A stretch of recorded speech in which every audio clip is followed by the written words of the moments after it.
ইসলামী আন্দোলন বাংলাদেশের আমির ও চরমোনাই পীর মোহাম্মদ রেজাউল করিমের সঙ্গে দেখা করতে যাচ্ছেন বিএনপি চেয়ারম্যান তারেক রহমান। সিদ্ধেশ্বরী রোডের বাসার সামনে রয়েছেন আমার সহকর্মী তানভীর সিদ্দিক টিপু। যাচ্ছি তার কাছে। টিপু, তারেক রহমান পৌঁছেছেন কিনা, অভ্যর্থনা জানাতে কারা সেখানে আছেন, জানাবেন বিস্তারিত। অপটিক্যাল ব্রাইটেনার, কালার গার্ড এবং ডার্ট লক সমৃদ্ধ অ্যাডভান্স ফর্মুলায় এলো নতুন ray detergent powder. Shawon, BNP chairperson Tarique Rahman এখনও কিন্তু সিদ্ধেশ্বরীতে যে তার আসার কথা রয়েছে, অর্থাৎ ইসলামী আন্দোলন বাংলাদেশের আমির সৈয়দ রেজাউল করিমের বাসায় তিনি সৌজন্য সাক্ষাৎ করতে আসবেন। এখনও এখানে এসে পৌঁছাননি। আমরা যেটি জানতে পেরেছি যে তিনি তার গুলশানে যে 196 নম্বর বাসা রয়েছে সেই বাসা থেকে বের হয়েছেন এবং এই মুহূর্তে তারেক রহমান সিদ্ধেশ্বরীর পথে রয়েছেন এবং ধারণা করাই যাচ্ছে যে হয়তো আর কিছুক্ষণের মধ্যেই তিনি এখানে এসে পৌঁছাবেন। আপনি দেখতেই পাচ্ছেন যে বিপুল পরিমাণে নিরাপত্তা বাহিনীর সদস্যরা তারা এখানে এসেছেন, র্যাবের সদস্যরা এখানে আছেন, একই সাথে সিএসএফের সদস্যরা তারাও এখানে নিরাপত্তার দায়িত্বে রয়েছেন এবং তারা একটি সুশৃঙ্খল পরিস্থিতি তৈরি করার চেষ্টা করছেন, যার মাধ্যমে যাতে তারেক রহমান এখানে এলে সহজেই তিনি ভিতরে প্রবেশ করতে পারেন এবং ইসলামী আন্দোলন বাংলাদেশের আমির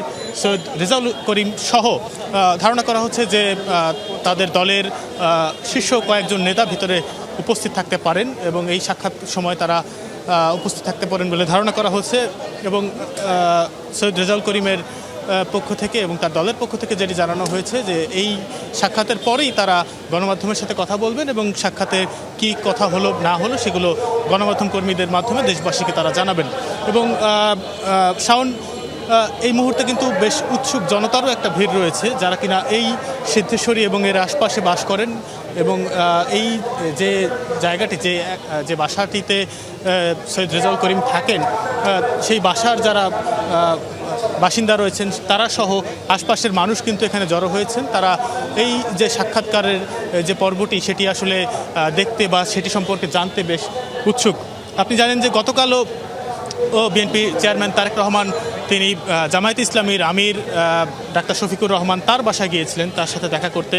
একই সাথে জাতীয় নাগরিক পার্টি এনসিপির যিনি চেয়ারম্যান রয়েছেন নাহিদ ইসলাম তার বাসাতেও তিনি দেখা করতে গিয়েছিলেন এবং সেই ধারাবাহিকতায় ইসলামী আন্দোলন বাংলাদেশের যিনি আমির রয়েছেন সৈয়দ রেজাউল করিম তার বাসাতে তিনি দেখা করতে এসেছেন। ইসলামী আন্দোলন বাংলাদেশ এই ত্রয়োদশ জাতীয় সংসদ নির্বাচনে তারা 257টি আসনে তাদের প্রার্থীদের মনোনয়ন দিয়েছিলেন এবং তার মধ্যে একটি আসনে তারা জয়ী হতে সমর্থ হয়েছেন এবং 2.7% ভোট কিন্তু ইসলামী আন্দোলন বাংলাদেশ পেয়েছে।